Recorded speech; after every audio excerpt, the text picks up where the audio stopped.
የአሜሪካው ከፍተኛ ባለስልጣን የኢራንን ዘመቻ ስለመቃወማቸው፣ የተባበሩት አረብ ኤሚሬትስ ዘመቻውን ለመቀላቀል እየተዘጋጀች ነው ስለመባሉ፣ ቱርክ የኢራንን ሰራዊት ለማገዝ እያሰበች ነው ስለመባሉ፣ የኢራን ውጭ ጉዳይ ሚኒስትር ከዩናይትድ ስቴትስ ጋር ድርድር እየተካሄደ አይደለም ስለማለታቸው፣ በክራይሚያ በሚገኝ ግዛት አንድ አውሮፕላን ስለመውደቁ፣ የግድቡ ዙሪያ የሰፈረው የግብፅ ጦር ስለመከበቡ፣ የታንዛኒያ ባንክ የወርቅ ዋጋ መዋዠቁን ተከትሎ ክምችቱን ለመሸጥ ማቀዱን፣ የኤሌክትሪክ መኪና ዋጋ ጭማሬ ስለማሳየቱ፣ አየር መንገዱ የነዳጅ እጥረት አልገጠመኝም ስለማለቱ፣ የነዳጅ ተመን ጭማሪ ተደርጎበታል ስለመባሉ። ሰላም ጤና ይስጥልን። ከብርሃን ቴሌቪዥን እነኚህ የነገርናችሁን ዜናዎች በዝርዝር እንነግራችኋለን። ዜናና ዝግጅቶቻችን በፍጥነት እንዲደርሷችሁ ገጻችንን ሰብስክራይብ፣ ላይክ፣ ሼር፣ ኮሜንት እንድታደርጉ በአክብሮት እንጋብዛለን። የአሜሪካው ከፍተኛ ባለስልጣን የኢራንን ዘመቻ ተቃውመዋል። የአገዛዝ ለውጥ ለማምጣት በሚደረግ ጦርነት የሚባክነው በቢሊዮን የሚቆጠር ዶላር የኑሮ ውድነት ቀውሱን አባብሶታል ያሉት የኒውዮርክ ከተማ ከንቲባው ዞራን ማምዳኒ አሜሪካና እስራኤል በኢራን ላይ የከፈቱትን ጦርነት ፈጽሞ እንደማይደግፉት ገልጸዋል። ዋሽንግቶን የአገዛዝ ለውጥ ለማምጣት የምታካሄዳቸው ጦርነቶች በታሪክ አስከፊ መዘዝ እንዳላቸውም ነው ከንቲባው ጨምረው የተናገሩት። በኒውዮርክ ከተማ የኑሮ ውድነትን ለመቅረፍና ኑሮን ተመጣጣኝ ለማድረግ ቃል በመግባት ወደ ስልጣን የመጡት ማምዳኒ ብሪያን ታይለር ኮሄን ለተሰኘ የዩቲዩብ ቻናል እንደተናገሩት አሜሪካ በታሪካዊ የኑሮ ውድነት ቀውስ ውስጥ ባለችበት በዚህ ወቅት ጦርነቱ እስካሁን 23 ቢሊዮን ዶላር ወጪ ያስወጥቷል ብለዋል። ይህ የገንዘብ መጠን በጤና፣ በመምህራን ወይም የተማሪዎችን ዕዳ በመሰረዝ የዝቅተኛውን የህብረተሰብ ክፍል ህይወት ሊቀይር የሚችል ነበር ያሉት ማምዳኒ ይህ ሁሉ እድል ግን ሌላ የአገዛዝ ለውጥ ለማምጣት በሚደረግ ጦርነት ምክንያት ወደ ጎን ተገፍቷል ሲሉ ወቅሰዋል። ይህ በእንዲህ እንዳለ የተባበሩት አረብ ኤሚሬትስ በአሜሪካ የሚመራውን ዘመቻ ለመቀላቀል እየተዘጋጀች መሆኑ ተሰምቷል። የተባበሩት አረብ ኤሚሬትስ በመካከለኛው ምስራቅ እየጨመረ የመጣውን ውጥረትና በዓለም አቀፍ የኤነርጂ አቅርቦት ላይ የተጋረጠውን መስተጓጎል ተከትሎ የሆርሙዝ ሰርጥን በኃይል ለመክፈት አሜሪካ የምታካሄደው ዘመቻ ለመቀላቀል ዝግጅት እያደረገች መሆኑ ተነግሯል። በአቡዳቢ የሚገኙ የዲፕሎማቲክ ምንጮች ለዎል ስትሪት ጆርናል ሰጡ በተባለው መግለጫ የኤሚሬትስ ባለስልጣናት መደበኛውን የዓለም የነዳጅ ንግድ 1/5 ድርሻ የሚያስተናግደውን እና እጅግ ወሳኝ የኃይል ማስተላለፊያ ተደርጎ የሚቆጠረውን ሰርጥ ደህንነት ለማስጠበቅ በሚደረገው ዘመቻ ላይ ጦራቸውን ለማሰማራት አማራጩን እያጤኑ መሆኑ አስነብቧል። ጋዜጣው የሀገሪቱን ባለስልጣናት ዋቢ አድርጎ እንደዘገበው ኤሚሬትስ በግጭቱ ውስጥ ለምታደርገው ወታደራዊ ተሳትፎ ዓለም አቀፍ ሕጋዊ ዕውቅና ለማግኘት ከተባበሩት መንግስታት ድርጅት የጸጥታው ምክር ቤት ውሳኔው እንዲተላለፍ ግፊት እያደረገች እንደምትገኝ ተነግሯል። ይህ እርምጃ ከተረጋገጠ በኢራን ይፈጸማሉ የተባሉ የሚሳኤልና የድሮን ጥቃቶች በባህረ ሰላጤው ላይ የደህንነት ስጋት በፈጠሩበት በዚህ ወቅት የተባበሩት አረብ ኤሚሬትስን በኦፕሬሽኑ ውስጥ በይፋ የምትሳተፍ የመጀመሪያዋ የባህረ ሰላጤው ሀገር ያደርጋታል። እንደ ባለስልጣናቱ ጥቆማ የኤሚሬትስ ሊሆን የሚችለው ተሳትፎ በወሽመጡ ውስጥ የባህር ላይ ፈንጂዎችን ማጽዳት፣ የባህር ላይ የጥበቃ ስራዎችን ማከናወንና አሜሪካ በሆርሙዝ ወሽመጥ ዙሪያ ባሉ ደሴቶች ላይ ለምታደርገው የኃይል ስምሪት የሎጂስቲክ ድጋፍ መስጠትን ሊያካትት ይችላል ተብሏል። ቱርክ ለኢራን ወታደራዊ ድጋፍ እሰጣለሁ ብላለች። በሰሜን አትላንቲክ የጦር ቃል ኪዳን ድርጅት ውስጥ ይህ ድንጋጤን የፈጠረ መረጃ ሆኗል። በመካከለኛው ምስራቅ እየተካሄደ ባለው ጦርነት ውስጥ ያልተጠበቀ የታሪክ መገልባበጥ እየተከሰተ ይገኛል ይላሉ መገናኛ ብዙሃን። የቱርክ መንግስት ጎረቤት ኢራንን ለመደገፍ ወታደራዊ ጣልቃ ገብነት እንደሚያደርግ በይፋ አስታውቋል። ፕሬዝዳንት ረሲፕ ታይብ ኤርዶሃን እንደገለጹት አጋር ኃይሎች የኩርድ ታጣቂ ቡድኖችን ለጦርነቱ መጠቀሚያ ካደረጉ የቱርክ ጦር በቀጥታ ወደ ጦርነቱ በመግባት የኢራን ወገን ይሆናል። ይህ ውሳኔ በቱርክና በአሜሪካ መካከል ያለውን የረዥም ዘመናት ስትራቴጂካዊ ግንኙነት እጅግ አደገኛ ደረጃ ላይ ይጥለዋል ተብሎ ተሰግቷል። ቱርክ የኩርድ ታጣቂዎች ትጥቅ ከታጠቁ በሀገሬ ድንበር ውስጥ አመጽ ይቀሰቅሳሉ በሚል ከፍተኛ ስጋት አድሮባታል። የኔቶ አባል የሆነችው ቱርክ ከወታደራዊ ወዳጇ አሜሪካ ፍላጎት በተቃራኒ መቆሟ የቀጠናውን የጸጥታ ሁኔታ ሙሉ በሙሉ ሊቀይረው እንደሚችል ነው የተገመተው። በአሁኑ ወቅት የቱርክ ጦር በድንበር አካባቢ ያለውን ወታደራዊ ንቃት በከፍተኛ ሁኔታ ያጠናከረ ሲሆን ዓለም አቀፍ ዲፕሎማቶች ውጥረቱ ወደ ሰፋ ያለ ጦርነት እንዳያመራ ለማስታረቅ ጥረት እያደረጉ እንደሚገኙም ተነግረዋል። የኢራኑ ባለስልጣን ድርድር እየተካሄደ አይደለም ብለዋል። የኢራን የውጭ ጉዳይ ሚኒስትር አባስ አራግቺ ከዩናይትድ ስቴትስ ጋር የሚካሄድ ምንም አይነት ድርድር የለም ሲሉ ነው ያስታወቁት። አራግቺ ከአልጀዚራ ጋር ባደረጉት ቆይታ ዩናይትድ ስቴትስ ጦርነቱን ለማቆም ያቀረበችው ባለ 15 ነጥብ ምክረ ሐሳብ አገራቸው መልስ እንዳልሰጠችበት ነው የተናገሩት። ከአሜሪካ ቀጥተኛ እንዲሁም በአካባቢው በሚገኙ ወዳጆቻችን በኩል መልእክቶች ይደርሱናል፣ አስፈላጊ ከሆነ ለመልእክቶቹ መልስ እንሰጣለን ያሉት አራግቺ፣ ሆኖም ከዩናይትድ ስቴትስ ጋር የምናደርገው ግንኙነት ኢራን ከዋሽንግቶን ጋር ድርድር ላይ ናት ማለት አይደለም ሲሉ ነው የተናገሩት። ከዩናይትድ ስቴትስ ልዑክ ስቲቭ ዊትኮፍ ጋር ቀጥተኛ ንግግር ማድረጋቸውን ያመላከቱት አራግቺ፣ ይሁን እንጂ ለድርድር ምንም አይነት መሰረት የለም ብለዋል። የቱርክ፣ ግብፅ፣ ሳዑዲ አረቢያና ፓኪስታን የውጭ ጉዳይ ሚኒስትሮች ጦርነቱ ዲፕሎማሲያዊ መፍትሄ ስለሚያገኝበት ስልት ባለፈው ሳምንት ማብቂያ ፓኪስታን ውስጥ መነጋገራቸው እንደተዘገበ ይታወሳል። የፓኪስታንና የቻይና ውጭ ጉዳይ ሚኒስትሮች ጠቡን ለማስቆም የሚረዳ ያሉትን ባለ 5 ነጥብ የመደራደሪያ ሐሳብ ማቅረባቸውም ተነግሯል። ለዲፕሎማሲያዊ ጥረት አሜሪካም ሆነች ኢራን በቀጥታ የሰጡት መልስ ባይኖርም የአሜሪካው ፕሬዝዳንት ዶናልድ ትራምፕ ከኢራን ጋር ስምምነት ተደረገም አልተደረገ ጦራቸው በኢራን ላይ የሚያደርሰውን ድብደባ በሳምንታት ውስጥ እንደሚያቆም አስታውቀዋል ሲል የዘገበው ዶይቼ ቬለ ነው። በክራይሚያ ግዛት ውስጥ የሚገኝ አንድ ወታደራዊ አውሮፕላን መከስከሱ ተሰምቷል። በክራይሚያ ግዛት ውስጥ የሚገኝ አንድ ወታደራዊ የትራንስፖርት አውሮፕላን ከአለት ጋር ተጋጭቶ በመከስከሱ በውስጡ የነበሩ 29 ሰዎች በሙሉ ሕይወታቸው ማለፉን የሩሲያ መከላከያ ሚኒስቴር አስታውቋል። እንደ አውሮፓውያን አቆጣጠር ማግሰኞ መጋቢት 31 ቀን 2026 ምሽት ላይ ኤኤን 26 የተሰኘው ይህ አውሮፕላን መደበኛ በረራ እያደረገ ባለበት ወቅት ነበር ከቁጥጥር ማዕከል ጋር ያለው ግንኙነት የተቋረጠው። በወጡ መረጃዎች መሰረት በአደጋው 23 ተሳፋሪዎችና 6 የበረራ አባላት ሕይወታቸውን ያጡ ሲሆን ለክስተቱ መንስኤ ሊሆን የሚችለው የቴክኒክ ብልሽት እንደሆነ የመጀመሪያ ደረጃ ግምቶች ጠቁመዋል። አደጋው የተከሰተበት አውሮፕላን ከ1960ዎቹ ጀምሮ አገልግሎት ላይ የዋለ ቢሆንም ባለፉት 10 ዓመታት ውስጥ በተለያዩ የዓለም ክፍሎች ለተከታታይ ገዳይ አደጋዎች ሲዳረግ መቆየቱ ይነገራል።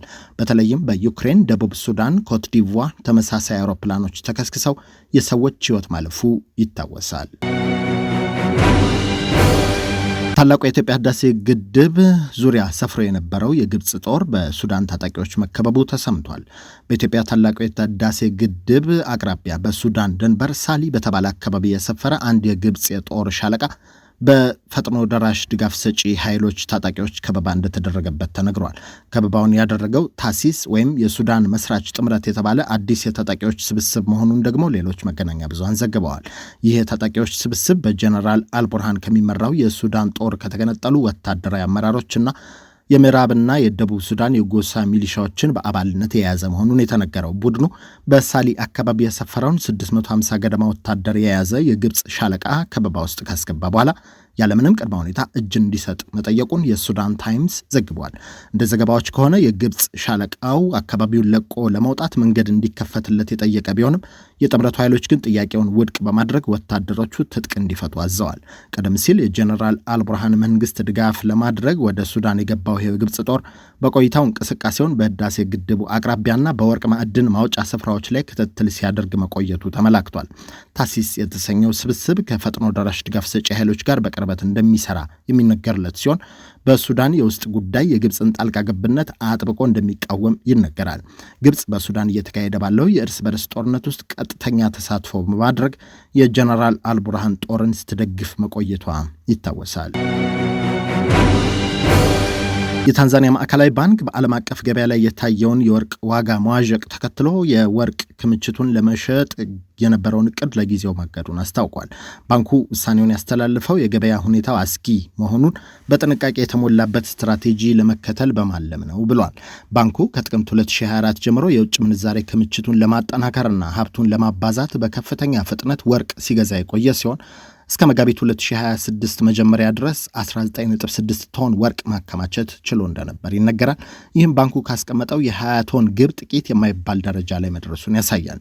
ይሁን እንጂ በአንድ ወቅት የጂኦፖለቲካዊ ውጥረቶችን ተከትሎ 1 አውንስ ወርቅ ወደ $5,000 ገደማ ደርሶ የነበረ ቢሆንም እንደ አውሮፓውያን አቆጣጠር በመጋቢት 31 2026 ይሄውንኑ ያህል መጠን ወርቅ $4,555 ዝቅ ማለቱ ባንኩ ሽያጩን እንዲያቆም እንዳስገደደው ተነግረዋል። ምንም እንኳ ይህ ዋጋ ካለፈው ሳምንት አንጻር መጠነኛ መሻሻል ቢያሳይም ባንኩ ለመሸጥ ካቀደበት መነሻ ዋጋ በታች በመሆኑ የገበያ ሁኔታው እስኪረጋጋ ድረስ ጥንቃቄ የተሞላበት ስትራቴጂ ለመከተል መወሰኑን ገልጿል።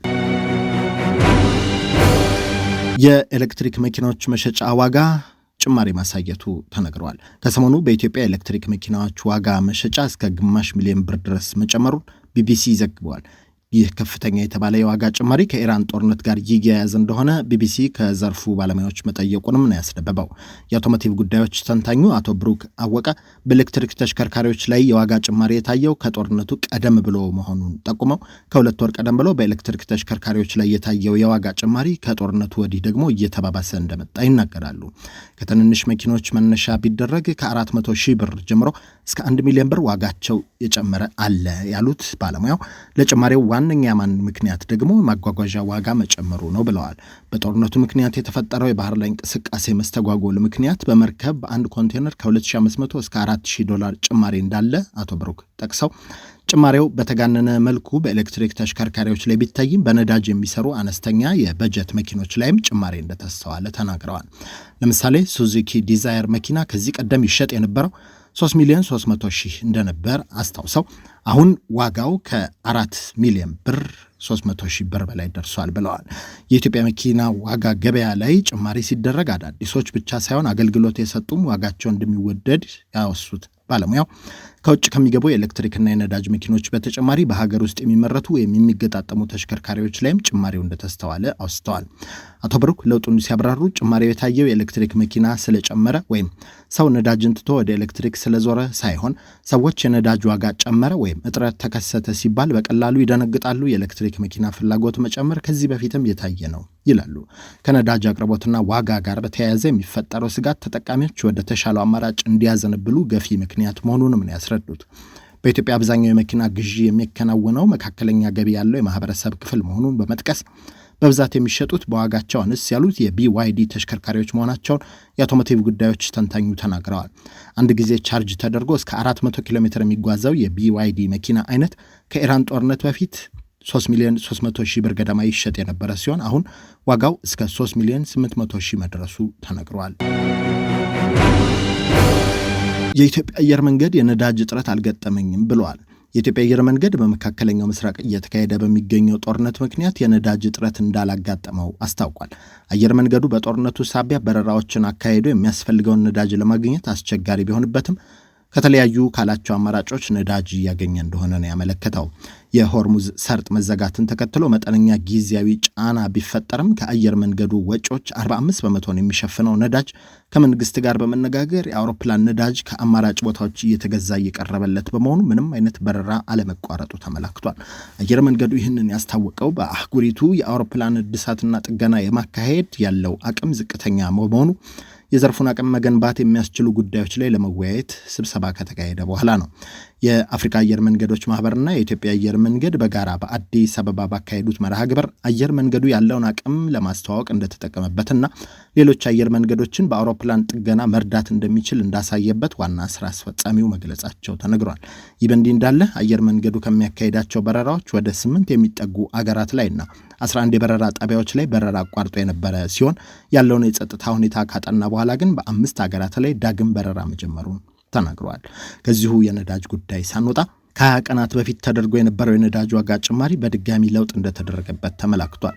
የንግድና ቀጠናዊ ትስስር ሚኒስቴር ከመጋቢት 23 ቀን 2018 ጀምሮ ተግባራዊ የሚሆን በሚል አዲስ የነዳጅ ምርቶች የችርቻሮ መሸጫ ዋጋ ተመኑን ይፋ አድርጓል።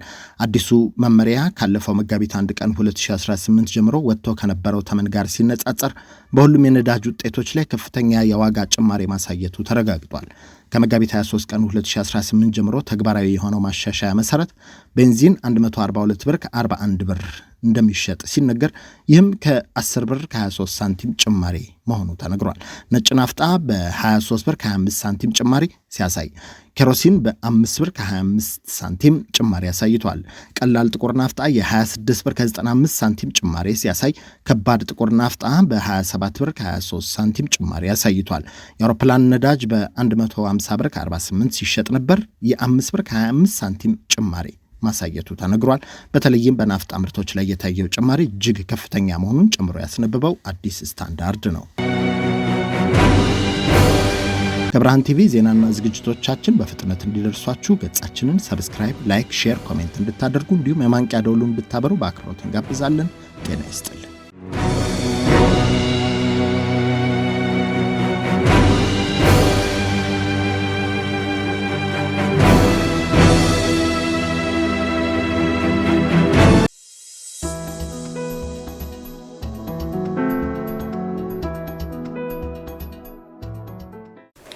Are you a young person trying to figure out your next move? Or a young parent who needs real support, not just advice? We have built something for you. A community, a network, a place where you belong. And mentors who looks like you. Who have been where you are and want to help you get where you are going. Are you ready to take your first step? Go to sankofamentorship.org right now. Hit the Get Involved button and you can become a mentee, become a mentor, or involve as a volunteer. And let's build your future together. See you inside!